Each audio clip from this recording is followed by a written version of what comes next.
আসসালামু আলাইকুম, সবাইকে আন্তরিক ধন্যবাদ জানাচ্ছি। আজকে আমাদের আলোচ্য বিষয় হলো পামকিন সিড, যেটাকে আমরা সহজ বাংলা ভাষায় বলি কুমড়ার বীজ। এটা অবহেলিত একটা সময় ছিল, বর্তমান সময়ে মানুষ অনেক সচেতন হয়ে গিয়েছে, যার কারণে এই বীজ থেকে আমাদের যে এর মধ্যে অনেক কল্যাণ রয়েছে সেটা আমরা জানতে পেরেছি এবং নিয়মিত আমরা এটা অনেকেই ব্যবহার করি। এই প্রসঙ্গে আর কয়েকটা কথা বলতে চাই। এটাকে সুপার ফুড বলা হয়।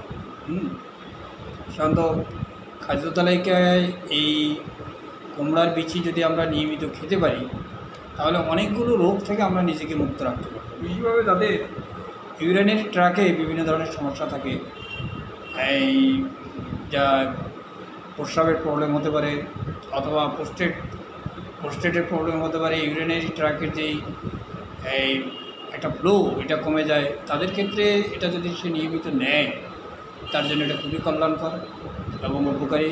পাশাপাশি আমাদের যে চুল, হেয়ার গ্রোথের ব্যাপারে আমরা অনেক ইয়াং লোকজন আমাদের কাছে আসে, তারা অনেক সচেতন, কিন্তু তারপরেও তাদের চুল ধরে রাখতে পারতেছে। এক্ষেত্রে পামকিন আমাদেরকে অনেক ক্ষেত্রে হেল্প করতে পারে। এর ভিতরে অ্যান্টিঅক্সিডেন্ট আছে যা আমাদের কার্ডিওভাস্কুলার লেভেলে আমাদের ব্লাডের উপর কাজ করতে পারে।